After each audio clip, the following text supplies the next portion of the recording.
All right, we're going to move on now to the well-known Shadow Warrior, which is called now an Interbellum and Archer. This is your Shadow Warrior, as I call an Archer. As everything else, it has three hard specializations. First one, Shadow Warrior, DPS, Sea Guard, offensive support, and Shadow Walker, I suppose that's a stealth one, DPS. All right, let's go and see what the DPS hard specialization is on the Shadow Warrior. I'll take a moment and just say a few things because I see some people joining us that this is the Interbellum server. It's not online yet. So we're just checking how the class is going to look like. Number one. And number two, actually, I forgot what number two. Yes. Anyways, they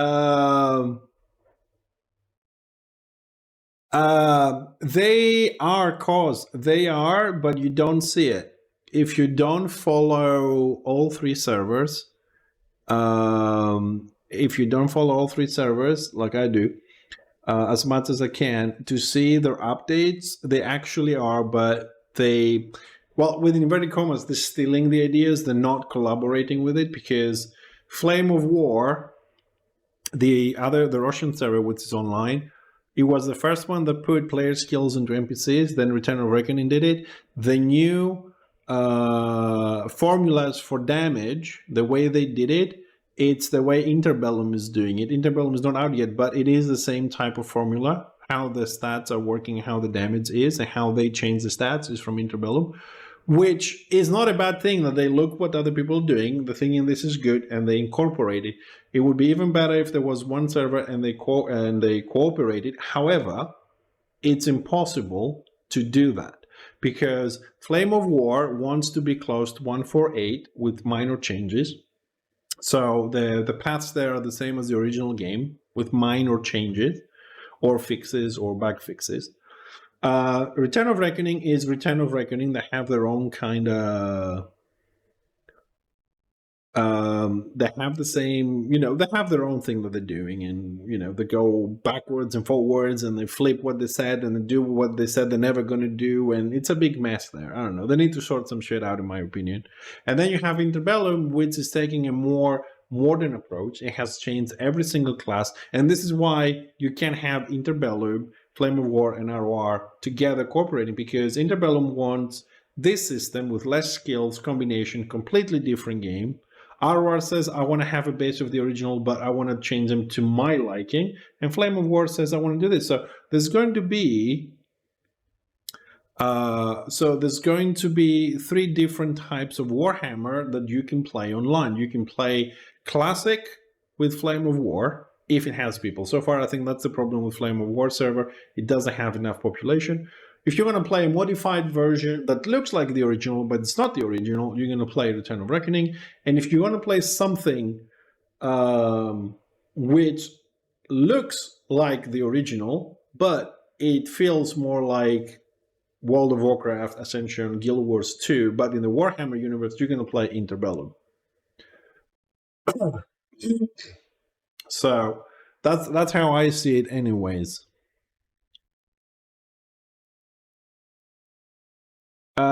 They have added objects like pumpkins and cloaks and stuff like that. NPCs, and NPCs, they made some, yes, but everything else seems they exist. But they also have a tool for making terrain. They have a tool for making assets. It just remains to see what they're going to actually do. Anyways, sorry for that little thingy. It just took my mind off the builder for a second. So, Archer, the Shadow Warrior, hard specialization, DPS. Stances. This is passive, so you no longer have to switch stances on the Shadow Warrior as you know it. It's passive. So Shadow Warriors have access to 3 control stances that have 15-second cooldown and are off the global cooldown. Scout stance, you gain 60% range. Scare Me stance, your abilities have a 1.5 second faster cast time, and dispel marked from enemies they hit, you lose 2 mass. Assault stance is plus 15% damage, plus 1 mass, minus 40% range, and your attacks refresh marked on enemies. Marked is something you've seen in other games where you hit somebody, you put a mark, then your damage is increased, or you do more damage, or you do more debuffs, or everything has a better effect on that. And mass is the statistic that controls how easy it is for you to be CC'd or how hard it is for you to succeed, and also controls the duration. The higher your mass, the less the duration. So if somebody has a slow of 10 seconds, if you have 10 mass, it will be like, I don't know, 5 seconds, cut in half. If you have 1 mass, it will be the full duration, and so on and so forth. That's pretty much that, just to have some content there. Again, I'm not remembering exactly all the new stats because they have new names, but that's the summary of it. All right, first skill, Broadhead Arrow, no cost, 2-second cast. Is your basic attack. It deals 6% range attack power and 133 piercing damage to target enemy. You generate 40 action points. Eagle Eye, 50 action points, 2.25 cast time. You deal 30% range attack power, plus 389 pierce damage to target enemy. Then you have Brutal Assault, no cost, instant, 8 feet, deals 34 melee attack power, 450 impact damage to target enemy, removing 1 charge, gains 1 charge every 8 seconds with a maximum of 2 charges. So basically you can only use it twice because it has no cost and it's instant cast with no cooldown. So you can use it twice and then you have to wait 16 seconds to get the full 2 charges. Marked for Death, 50 action points. This one is off the global cooldown, applies Mark to the target. Mark reduces the target's damage reduction by 15% for 10 seconds. So basically this means they take 15% more damage. That's what Mark does. Tar Arrow, 40 action points, 1 second cast. Applies ensnared and momentum to the target. Ensnared reduces movement by 30%. Momentum is the debuff, so you can't slow them again. Counter Strike, 60 action points, instacast. Deals 16% melee attack power, 216 piercing damage, and applies Disarmed and Inevitable to the target. Disarmed prevents the use of skills for 5 seconds. Inevitable is the debuff that's been applied, so you can't disarm them again. Glass Arrow, 1.25 second cast time, applies an 8-second duration affliction to target enemy. For the duration, their range is reduced by 20% and they take 7% range attack power and 105 piercing damage every 2 seconds. So it's a disarm with a dot on it. Smoke Screen, that is your detaunt. Target enemy will deal 50% less damage to you for 15 seconds. This effect is removed if you hit the target with an ability. Just to add some more information here, as you've seen, the detaunt, depending on what class you play, what race you play, but it's even across Order and Destro, you have a different negative component. So the Shadow Warrior here, the negative is if you hit them, you remove it. The Archmage is that he gets 33% longer cast times. Some other classes get 90% or 70% less outgoing damage. So you receive 50, but your outgoing goes to almost 0. So it's different. So do check the detaunt when the server comes on so you know what's happening. Centuries of Training. Since this is the Shadow Warrior, I will go through them again, since we did on the Archmage and the Swordmaster. So Centuries of Training, when you deal direct damage to an enemy, you have 33% chance to apply one of the 3 debuffs. The effects do not refresh and they last for 6 seconds. You will either deal 4% melee attack power and 56 impact damage every second, or 6% range attack power and 80 piercing damage every 2 seconds, or deal 10% spell attack power and 134 spiritual damage every 3 seconds. It's pretty much a melee, a ranged, and a spell, depending on the class. It just randomly be placed there. So sometimes you could do more damage, sometimes less, right? So if you're playing a Shadow Warrior like we do here, we're mainly going to have range attack power. So if it comes to melee, it's going to be less. If it comes to our range, it's going to be more. Form the ranks. Whenever you use the basic attack, each groupmate within 100 feet that has this tactic equipped will gain 1 stack of purity for a 4-second buff. For the duration of the buff, they will gain 450 penetration and 450 sagacity. Gorilla Training, that's a new tactic. You gain 1 charge of Brutal Assault and 50% action point cost reduction for 5 seconds whenever you change stance. That's kind of nice.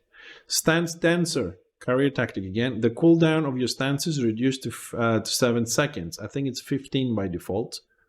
Yeah, it's 15 seconds off the global cooldown. It comes down to 7 seconds, so you can change stances faster. The Shadow Warrior equips longbow and one-handed swords. The 4 morals you start with are Morale 1, Disengage, you knock yourself back away from target enemy. Morale 2, Focus Mind, you cast 50% faster and you have 100% pushback immunity. Explosive Impact, that's Morale 3, you gain a buff for 10 seconds. Whenever you hit a target with a single target ability, you will deal 10% range attack power and 150 corporeal damage and 10% spell attack power and 150 elemental damage to up to 24 enemies within 20 feet of the target. So you do your damage and then extra AoE damage of 2 different types. Morale number 4, Unleash the Winds. Up to 96 enemies within 20 feet of your location you select are knocked up straight up in the air.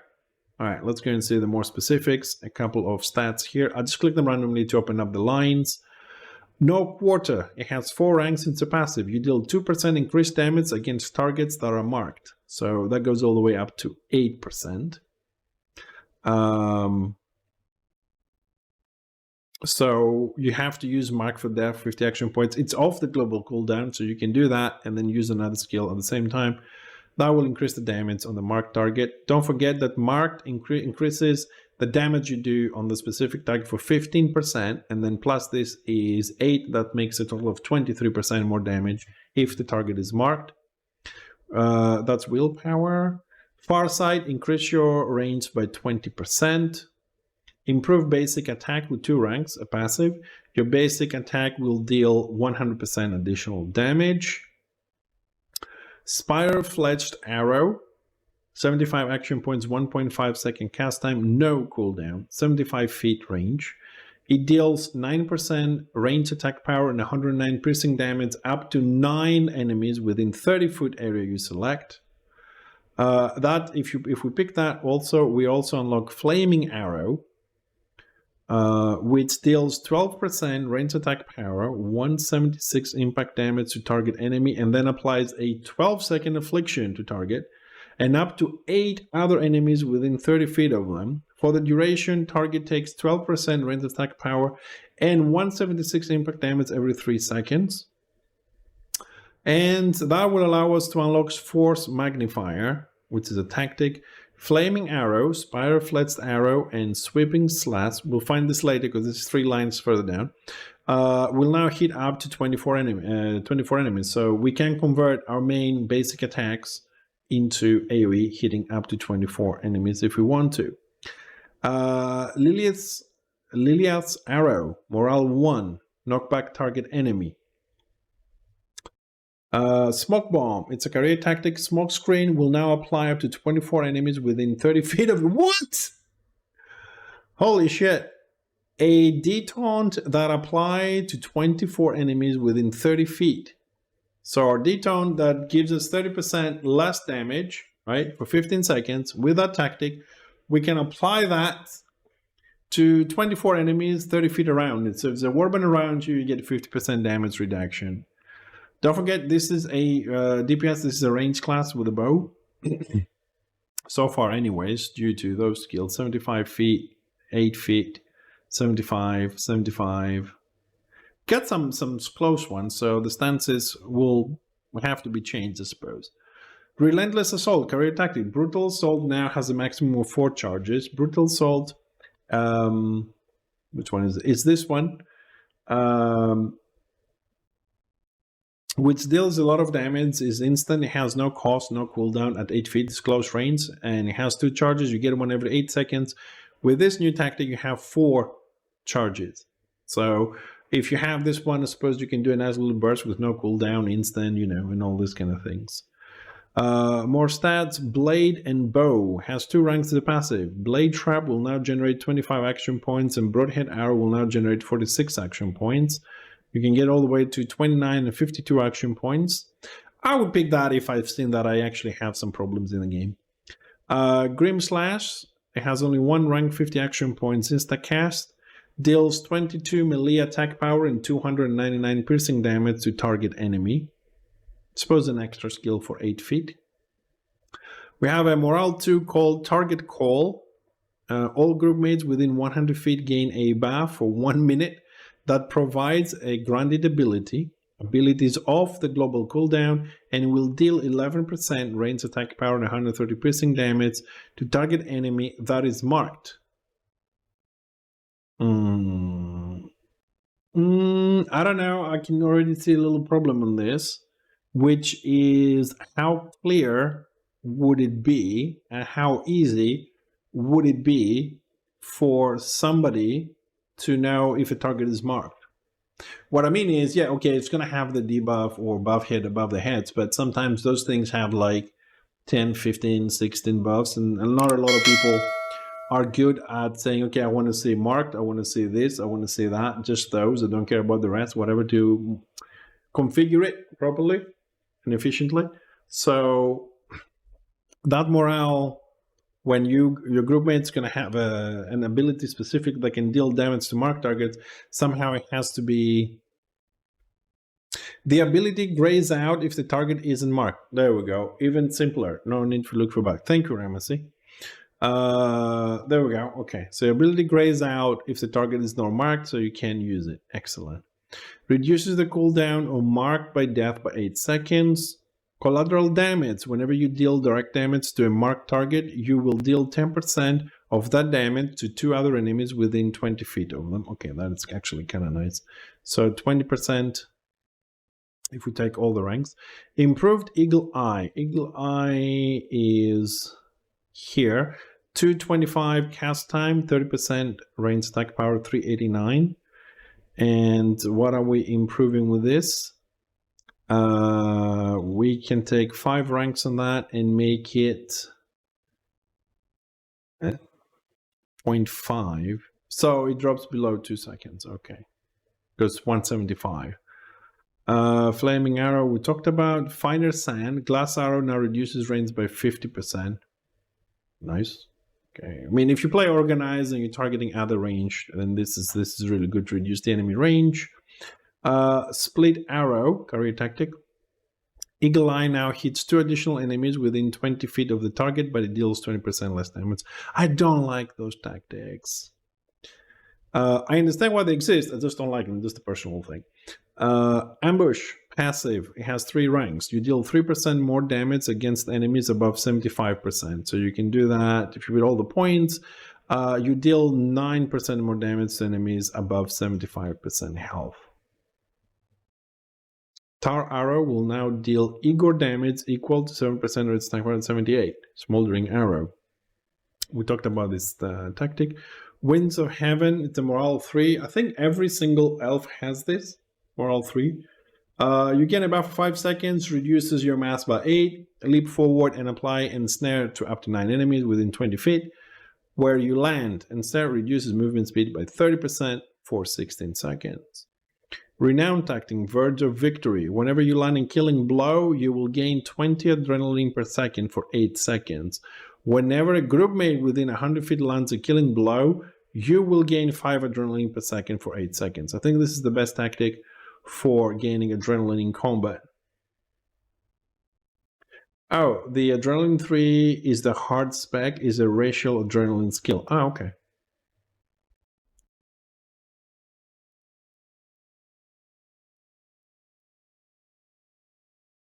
Yeah, we'll get the same one. Okay. You bastards. Being racist. Festering Arrow. Deals 21% range attack power and 267 Igor damage and applies a 6-second affliction to them.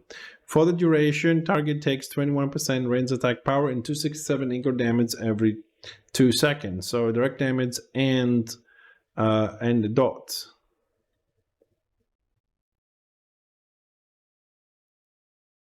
Yeah, I know. I'm just joking. So if we do take Festering Arrow, we also unlock a career tactic, Superation. I don't even know what that means. Superation. Festering Arrow will now cost 75 action points, and the initial hit will deal 36% range attack power and 466 Igor. Ooh. So you add damage and you also increase the action points of it. Okay, fair enough. Extending Engagement. It has 4 ranks. It's a passive. Increase the duration of Glass Arrow by 2 seconds. Increase the duration of Flame Arrow by 0 seconds.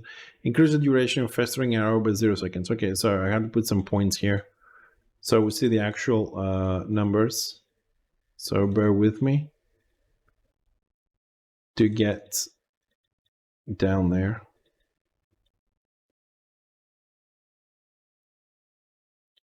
So if we max it out, it's 8 seconds on Glass Arrow, Flame Arrow by 6, and Festering by 4. This matters you just increase the duration of your darts. Is the process, Superation is the process of making plus. Okay, of making pus. Okay, you know better. I don't know, it's not my language, so I'll accept it. Instill Fear, Morale 4, applies mark to up to 96 enemies within a 30 feet area you select. Marked reduces the target's damage reduction by 15. Ramasee, small clarification. Marked reduces the target's damage reduction by 15% for 10 seconds. So if I apply mark to target A, my entire warband is dealing 50% more damage, right? It's not for me that I applied it. If they have marked, they receive, well, the damage reduction is reduced from everybody, right? For everybody. Yeah, okay. So, okay. Everybody's dealing. So having somebody to increase the damage to targets for, Morale 4 marks 96 enemies 30 feet. So in a big push, you do want that 50% damage increase. I like the elves, dude. I like the elves now. Actually, they're more attractive because of the skills they have and what they can offer now. Rapid Fire deals 11% range attack power and 139 piercing damage to target enemy every 0.5 seconds. This is a 2.5 second channel with 75 action points. Yeah, we know this. The Zerg passing ability of the Shadow Warrior, the DPS hard specialization of the Archer, is Penetrating Arrow. Is a 2-second cast.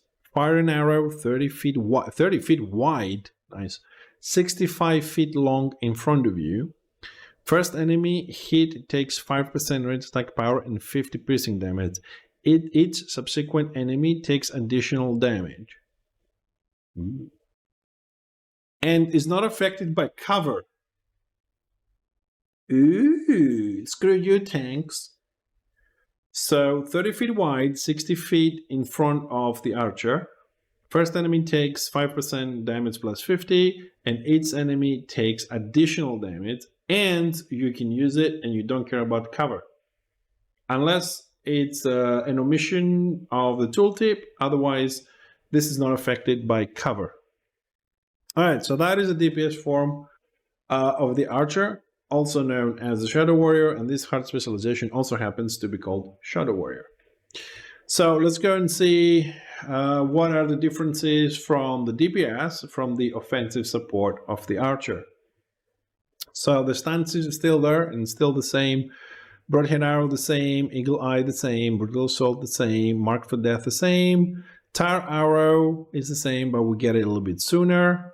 Blade Tap, that's a new one. It's a basic attack. It deals 4% melee attack power and 30 piercing damage to target enemy. Generates 22 action points.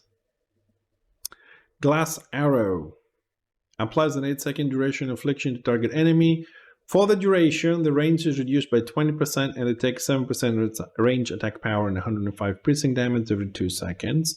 Then we have exactly the same deton, 50% less damage, 15 seconds unless you hit them.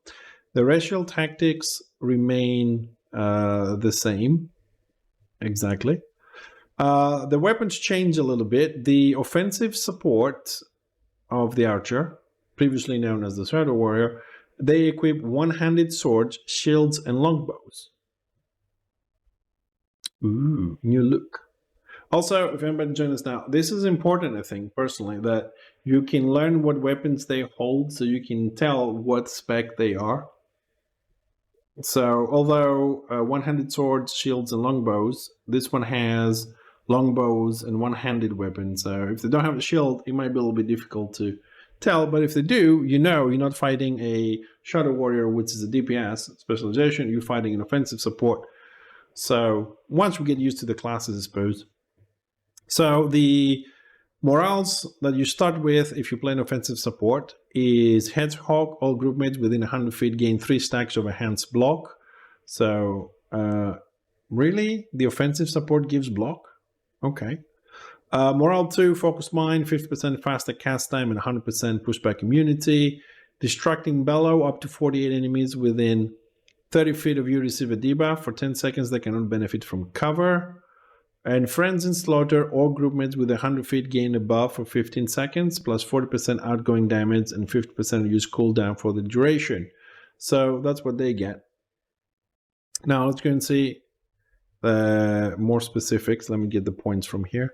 Also a reminder that on the builder you can put points wherever you like, but when the game comes out, you will only be able to pick one hard specialization. So it's not like what happens on Return of Reckoning or the original game where you can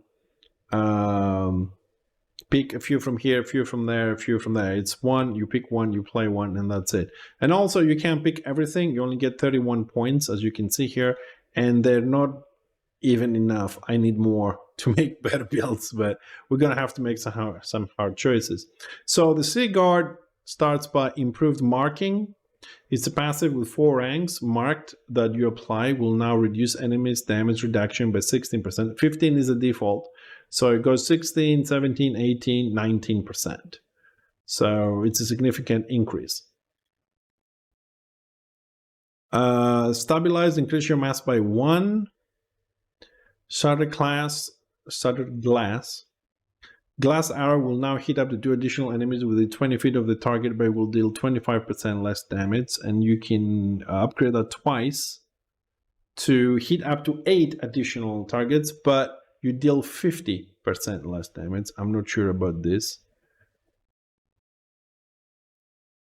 Sigurd is the hardest hard specialization to shove a label on. Okay. More stats here if you want to increase your stats. Spiral Flet's arrow. Deal 9% range attack power, 109 piercing damage up to 9 enemies within 30-foot area. So quite a bit AoE so far. Lilith's arrow is morale 1, knockback target enemy. Smoke bomb, detone 24 enemies 30 feet around you.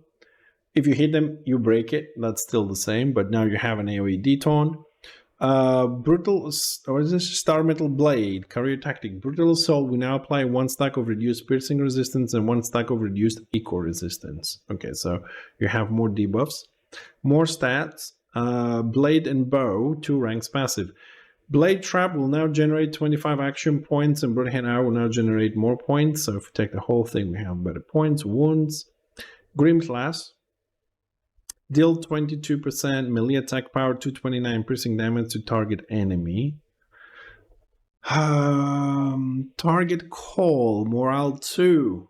All group mates with 100 feet gain a buff for 1 minute that provides a grunting ability. Abilities off the global cooldown. It will deal 11% range attack power and 130 piercing damage to target enemy that is marked. Ramasee, another clarification here. If the archer playing the Sea Guard uses this morale 2 and gives this ability to, I don't know, an engineer, for example, right? He can only use that ability on a marked target. I get that, okay? My question is, they will deal 11% range attack power and 130 piercing damage.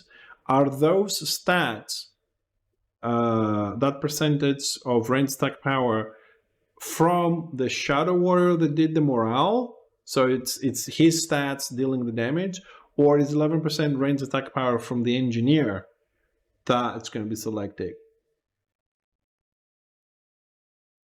Oh, it's your effect. So it takes the stats of the Shadow Warrior. Okay.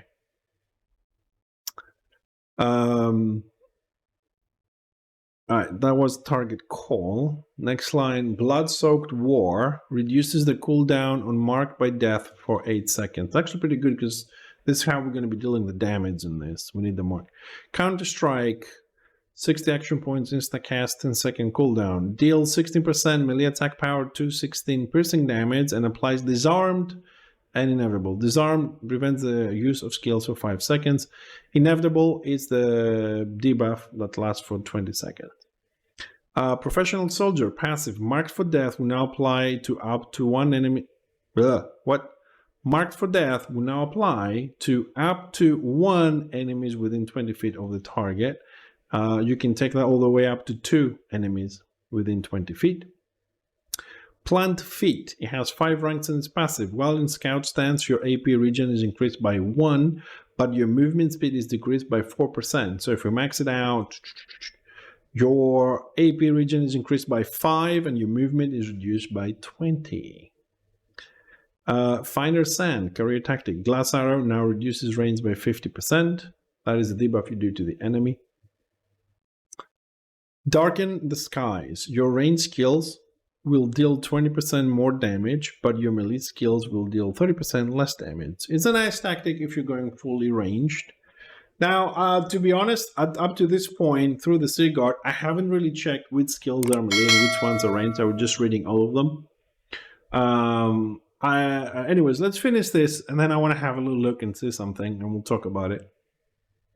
Hold the line. Passive. Groupmates within 50 feet behind you have cover from all enemies up to 100 feet in front of you.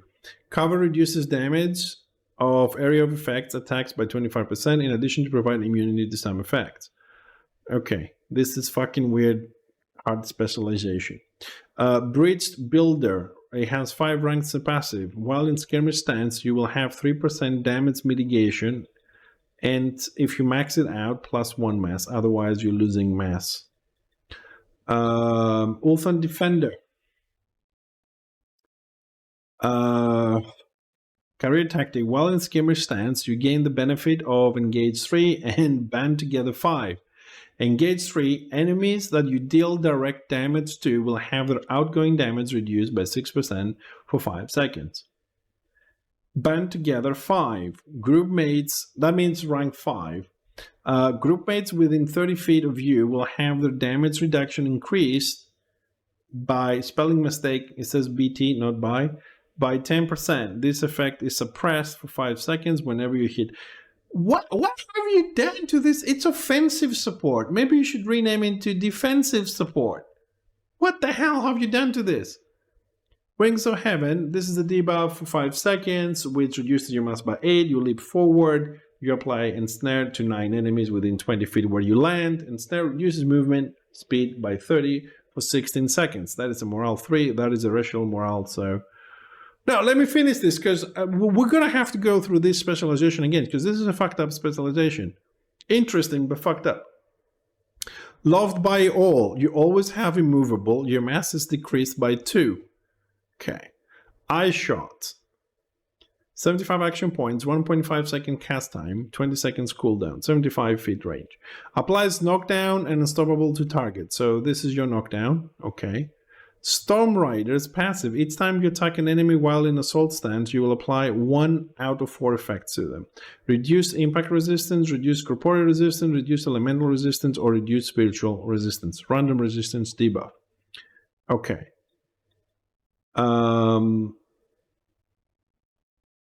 I suppose if we rank this up, do I have any more points, or I used all the points somewhere? Bollocks. So if you maxed out, you can apply the full spectrum of resistance debuff. Okay. Asur Riposte. Riposte. Whenever you block an attack, you will gain a 5-second buff. For the duration, your damage reduction is increased by 15%, and your next melee attack will deal 30% additional damage, dispelling this buff. I am confused. Instill Fear, Morale 4, applies mark up to 96 enemies within 30-foot area you select. Mark reduces the target damage duration by 15% for 10 seconds. Okay, it just puts mark to 96 people. Hey, Solo, I don't know. Maybe, you never know. Stay a dreamer and a believer, you never know. Leading shot, 1.75 second cast time. Deals 50% range attack power and 205 piercing damage to target enemy, and applies 2 stacks of reduced hardiness to them. In addition, all group mates within 120 feet of you gain 1 stack of enhanced critical hit rating. Alright, and the Zerg Blasting ability with this penetrating arrow is the same one as you've seen on the DPS spec, the Shadow Warrior, which is 30 feet, an arrow 30 feet wide, 65 feet long. The first enemy hits, it does 5% range attack power and a 50 piercing damage, and each subsequent enemy takes additional damage, and my personal note is not affected by cover. This was the Seal Guard. This is an offensive support for the Archer, formerly known as the Shadow Warrior. So I am confused a little bit with this specialization, all right? And I'm gonna have to take 5 minutes just to go through it again briefly, because first of all, I want, so we can change the stance whatever we want. It's out of the global cooldown. Scout stance give us range. Skirmish stance, our abilities are cast faster and we dispel marked from the enemies. And we also lose 2 mass, so we're easier to be CC'd. On assault, which is pretty much the close range one, it's more damage, more mass for us, so we better defend it. And minus 40% range, of course we go close, and we are refreshing marked when we hit them. So this is 75 feet, 75 feet, 8 feet. So we go brutal assault. Okay, this is the burst skill. Mark for death, so we need to keep using that and that if we go close. We have slow. We have a basic attack, which is close range. I'm just looking at the close range stuff at the moment. All right, so this is offensive, okay? So we have our DPS skills that we start with. And then we go... then we go on the morals, right? And we have enhanced block, distracting bellow, right? Removing cover and stuff. Then we have frenzied slaughter, which is a DPS one, and then we have a focused mind, which is kinda of a spellcaster healing morale, usually, because it's faster casting time and pushback immunity. So we have like 1 DPS, 2 tank, 1 spellcasting morale. So it's a crazy mix. Where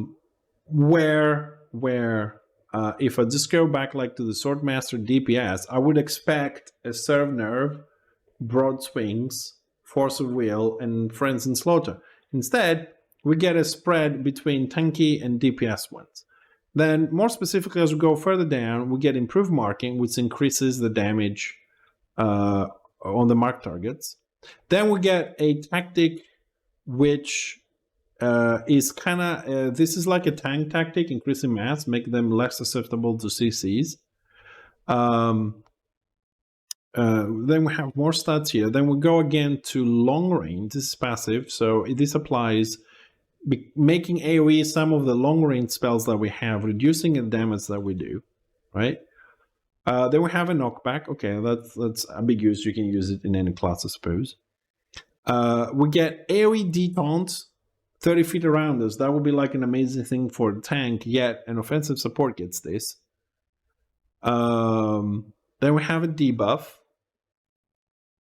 on resistances, reduced piercing resistance and reduced Igor. If we use the tactic, that is.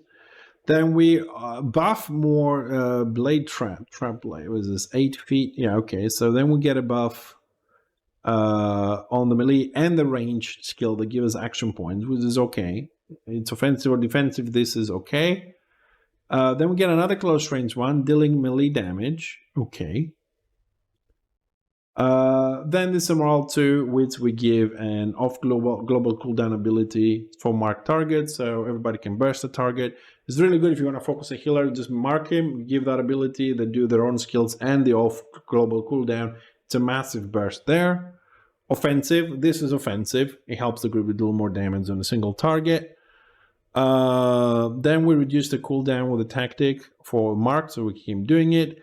Counter-strike is our disarm. We're going to take it. Offensive again. Professional soldier. Marked to more enemies in front of us. Scout, increase our AP and reduces our movement. I suppose, let's say I'm going melee, so I'm not going to pick that one. Glass arrow reduces range, so I'm not going to pick that one. Darken the skies, increasing range skill, you deal 20% more damage, but melee skill still 30% less. So with this skill alone, you have to go range, but I'm just going to skip that. Then we get hold the line, which pretty much is cover. It's defensive as shit. This is like tank level. Then if we go into skirmish, which one is skirmish? Hold on a second. Skirmish is faster casting, dispel mark, we lose mass.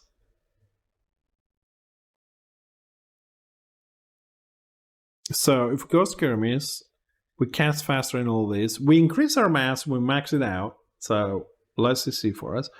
And we also have 12% damage mitigation, which is tanky.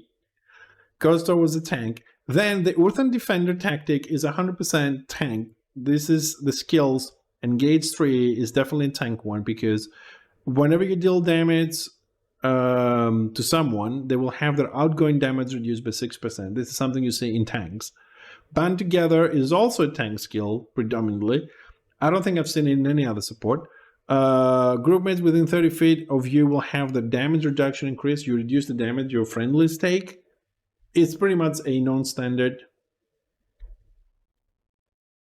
tank ability. But remember, you're dispelling mark with all your attacks while in skirmish. I know, but the thing is, so far, give me a second. Just give me a second. Immovable mass. This is also kind of like a tanky one. Knockdown. Okay, that goes everywhere. This is a debuff, so okay. Repost. I would say okay with the tactic.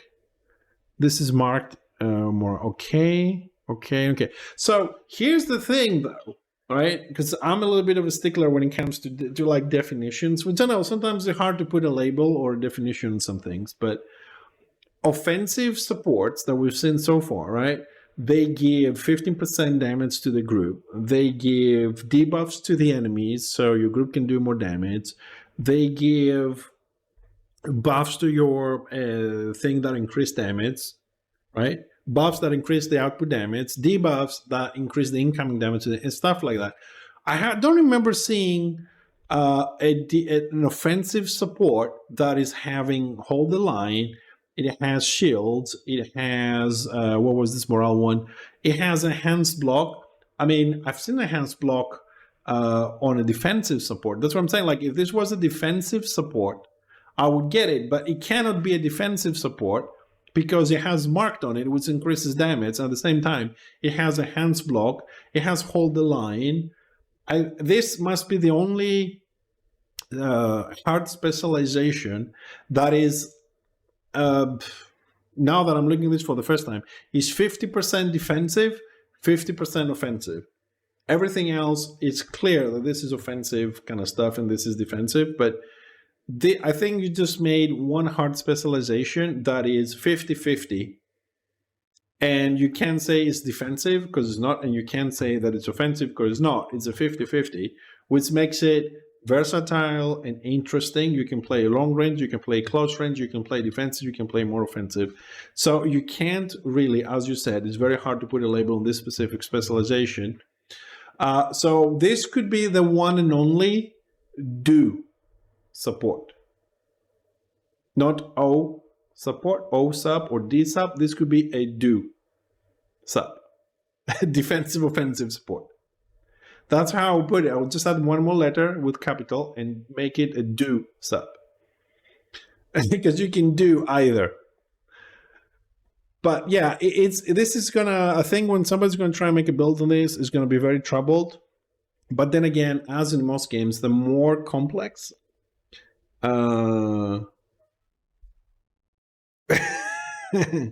now we're gonna call it OD support. Yeah, that could be because some people could die from overdose of thinking on this one. But yeah, like more difficult, more complex something is, more interesting for some people, and definitely in most games applies. That is also more effective and more powerful. So this one, I think, is just more versatile. I don't feel it's more powerful than something else because it feels it's split 100% down the middle. So it's more versatile, which will make it more difficult to make a build because, and I'll tell you why, because some people would just pick anything that is dealing damage and treat it as an offensive support 100%. Some people will just pick all the defensive stuff because they don't like dying very fast. And then there will be the guys in the middle. So we're going to have a lot of interesting outcomes on this one. I think this is the most difficult support hard specialization we've seen so far. Anyways, gotta move on a little bit. It is missing a good chunk because, like I said, this is split down the middle between offensive and... I mean, very quickly, very simple. Just them having the block morale 1 instead of serve nerve, they already lost 20% damage, for example. You know what I mean? It's clear. But that doesn't make them useless. They just have a different use in the whole scheme of things. Nothing wrong with that to have something different from all the other races. I mean, Al's always been weird, you know what I mean? Just leave him on the side. Who cares? Anyways, moving on, because we have a lot more stuff to see and go through on this one. So that was the, let's say, offensive support, as the icon suggests, of the Archer, previously known as the Shadow Warrior. And now we're going to move on to the third specialization from the Archer, which is the Shadow Worker. This is the hard specialization that I'm assuming Shadow, it gets stealth. So let's see, because I remember before this is released that we're talking that the Shadow Warrior is going to get a stealth, but he won't be able to move. Let's go, I don't know if that's 100% true. Let's go and see how that's going to work here. So the stances stay the same of the global cooldown, the 3 stances. We start with Trap Blade on this one, which is our basic attack with 4% melee attack power, 30 piercing damage to target enemy, and we generate 22 action points. We get the Eagle Eye, long range, 225 casting time, deal 30% range attack power, and 389 piercing damage to target enemy. Of course, Brutal Assault, which is our best skill because it has no cost, instant cast, no cooldown. It is 8 feet, however. It deals a lot of damage because it's 34% of our melee attack power and 450 impact damage to target enemy.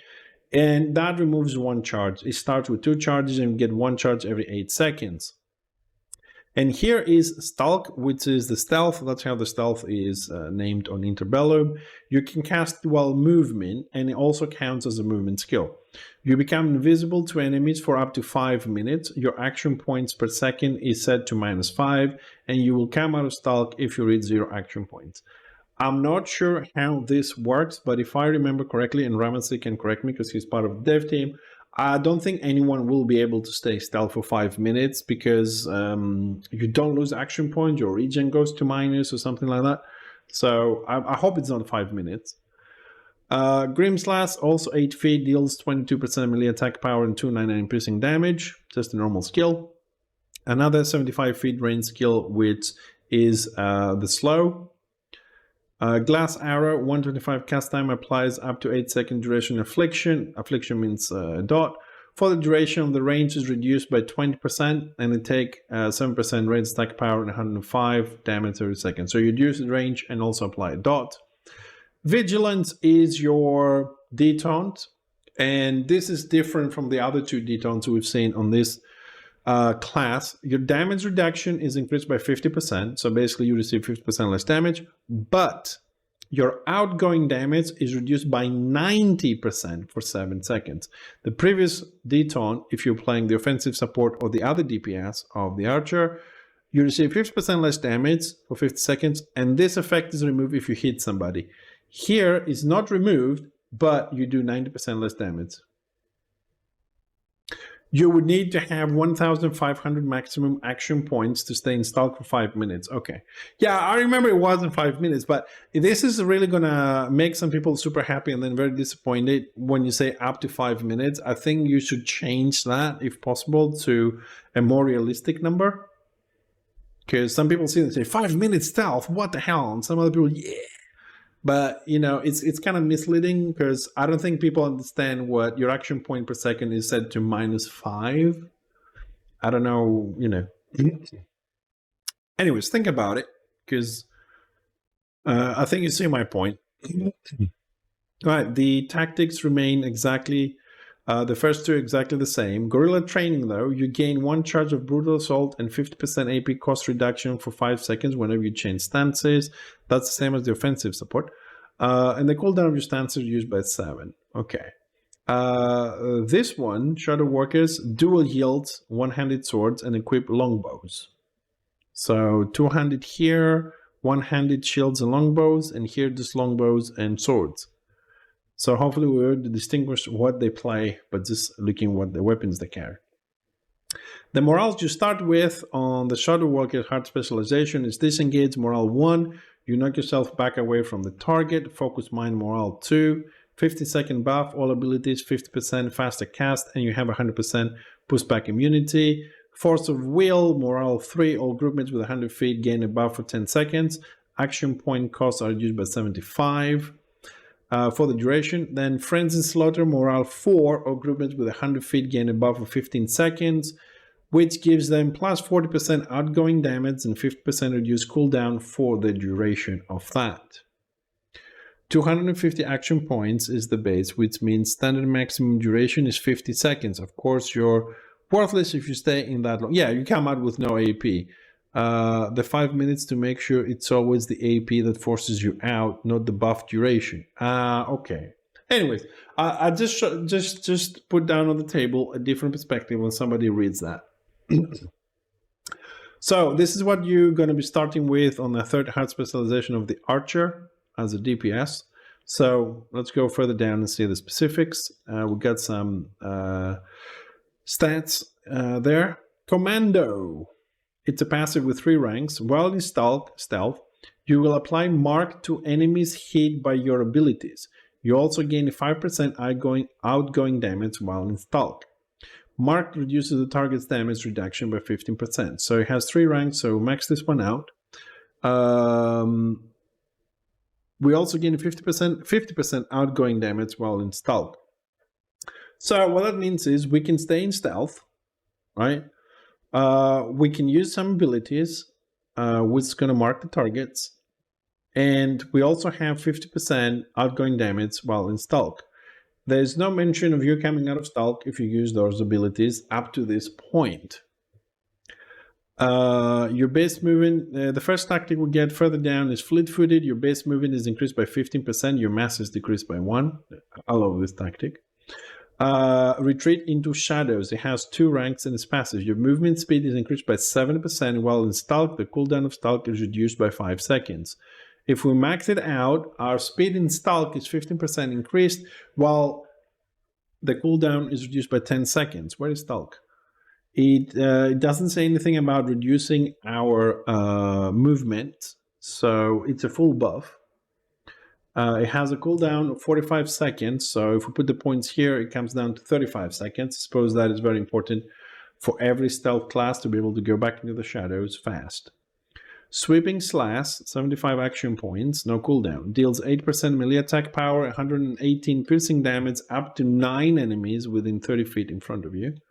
I would like to point out that so far, every single hard specialization we've seen in any type of DPS, not just today, they have single target, they have AoE, including Witch Hunter. So we'll see what's up with the Witch Elf when they complete the list there.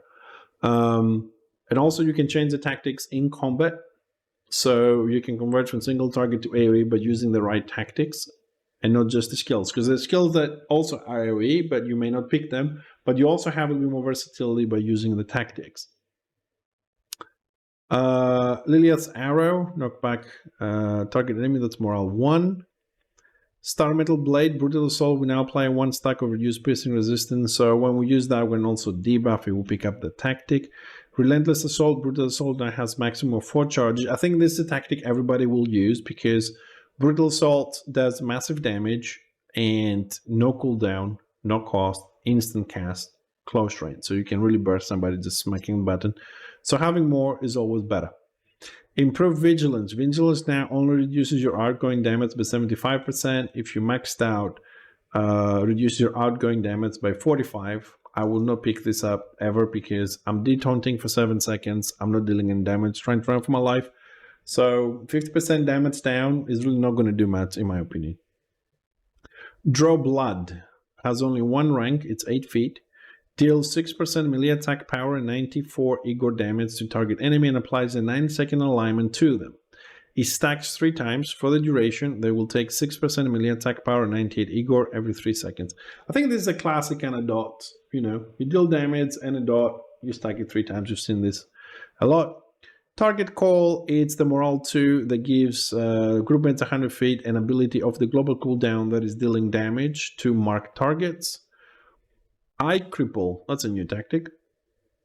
I think Eagle Eye no longer deals direct damage and instead applies a 21-second cripple to the target. For the duration, target takes 23% range attack power and 303 Igor damage every 3 seconds. So it can be converted into a dot, Eagle Eye. It is a 225 cast, so, and if it was a dot, it also made it a dot, so, you know, you can do it around running 225. Collateral damage. Whenever you deal direct damage to a marked target, you will deal 10% of that damage to 2 other enemies within 20 feet of them. This is always nice. Let's put some points to something here. Grab those. Plant feet. While in scout stance, your AP regen is increased. I'm not too sure about this. Flaming arrow. You deal 12% range attack power, 176 impact damage to target enemy, and then apply a 12-second affliction to target up to 8 enemies within 30 feet of them. For the duration, target takes 12% range attack power, 176 impact damage every 3 seconds. And we also unlock a tactic. Flaming arrow, spiral flex arrow, and sweeping slash is now hitting up to 24 enemies. So with this tactic I was saying, you get 3 skills, long-range skills, which become AoE. Glass arrow now reduce range by 50. I mean, depends on what kind of setup I was going to run with any group. I will pick this up because reducing range from a deadly, I don't know, Sork or a good healer 50%, it's always useful.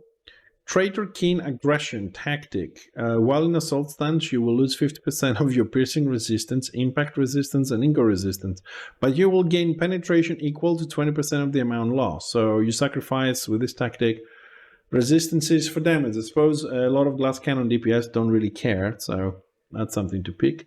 Sustained assault, passive. Your melee attacks have 10% chance to generate a charge of brutal assault. If you max it out with 3 ranks, you have 30% chance, and then you can spam the living shit out of it because you can generate them faster. I like it. Smoldering Arrow, 3 ranks passive. Tar Arrow will now deal Igor damage equal to 7%, range attack power, and 78.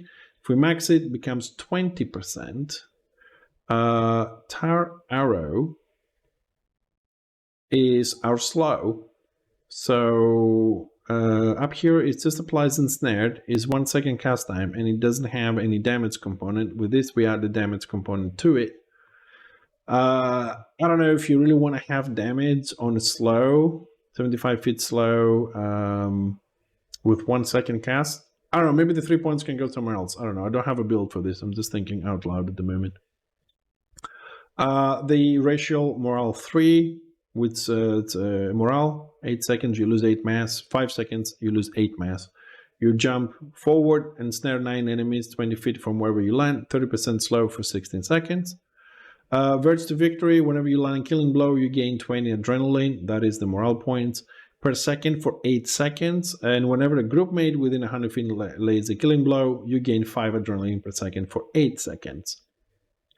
Welcome back, Tibbs. Yeah, the Sea Guard, the offensive support on the Shadow Warrior. Double tap. This one is off the global cooldown. It deals 60% melee attack power, 216 Igor damage, and it's an 8 feet skill for 30 action points. Anything that's off the global cooldown, if you're playing in DPS, I think you should have it. You just press both of them together, a normal one and that, and let's go. Different cooldowns. Combine arms with 4 ranks passive. Your melee attacks will deal 2% additional damage for each eagle, cripple, glass arrow, and flaming arrow on the target. I'm just going to put the points in. I don't have enough, but I'm just going to put the points in. So, combined arms as a passive, it's kind of good, I suppose, because unless somebody jumps you or you jump them at close range, you should have enough time to cast some of those long-range ones and increase your damage, theoretically. Expert Skirmisher tactic. Skirmisher stance now removes 3 seconds cast time from all your abilities. On skirmish, your abilities have 1.5 second faster cast time, and this tactic also removes 3 seconds. You dispel a mark, so you do less damage, you don't have that extra 15%, and you lose 2 mass. Removes 3 second cast time from all. So this pretty much makes all your abilities instant as long as you stay on skirmish stance. You lose the 15% because you can't apply marked anymore because you dispel it. You can apply it, but once you hit them, it gets dispelled. I don't know if that means you do the 15% damage and the 25%, the 15% damage, and then it gets dispelled. So the next attack won't have it, as it would if you didn't dispel it, or you dispel it and you don't get the damage at all. I don't know, but it might be worth it. I mean, instant cast, everything, long range, so you can go range, and then melee. I don't know.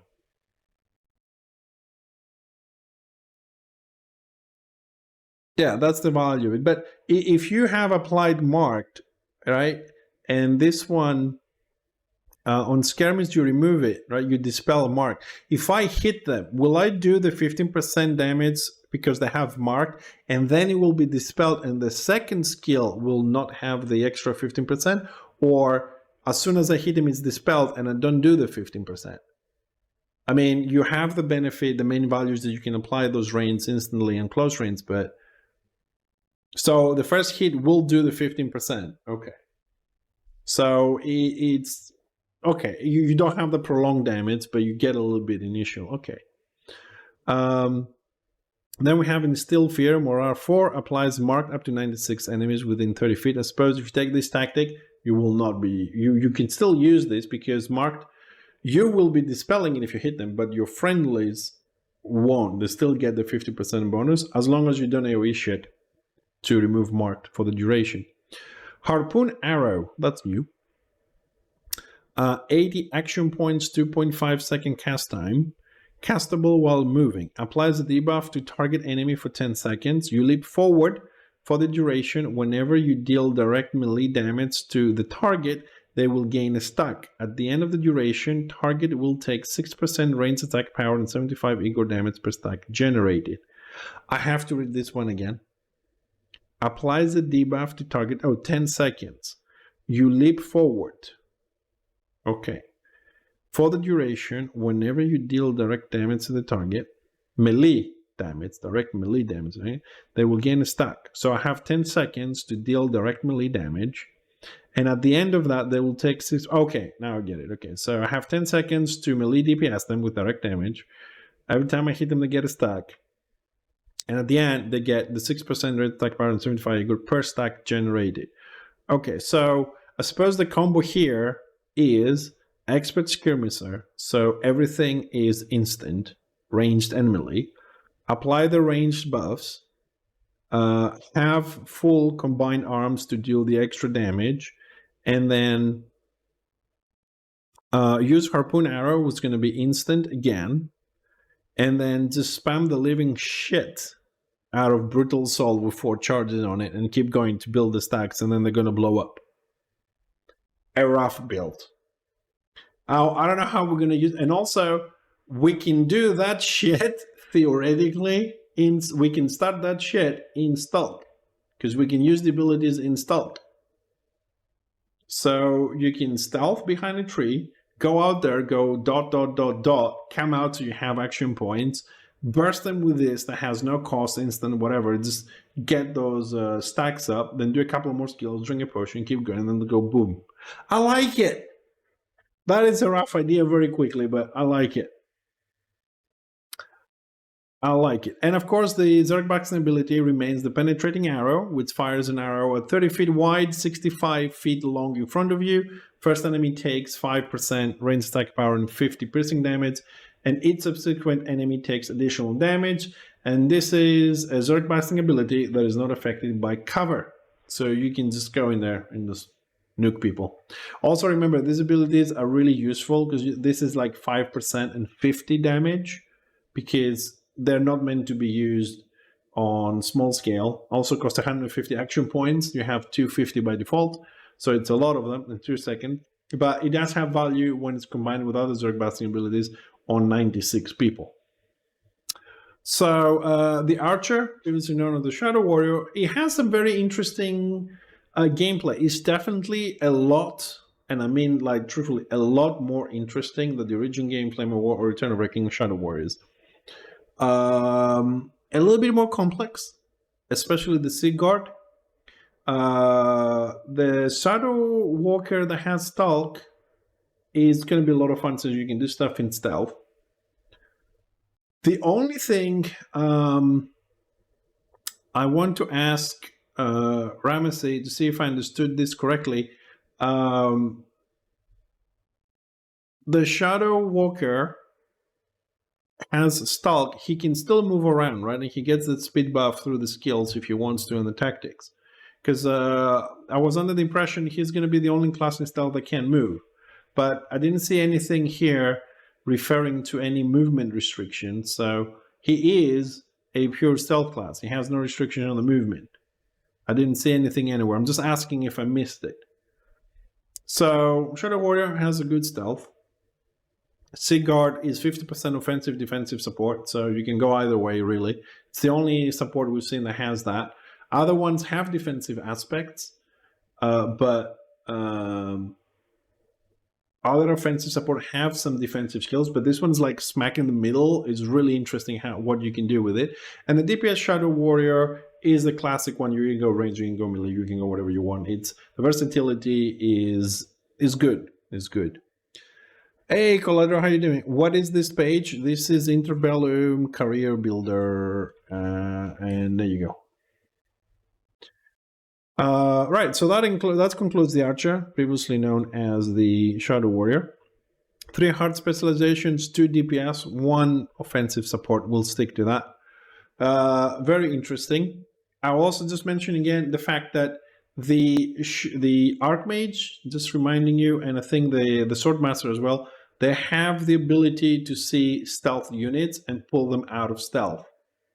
Also remind you that any unit that is in stealth is invisible to the enemy 100% and to all friendlies 100%, except the Archmage and the Swordmaster, that they can detect them through skills and tactics.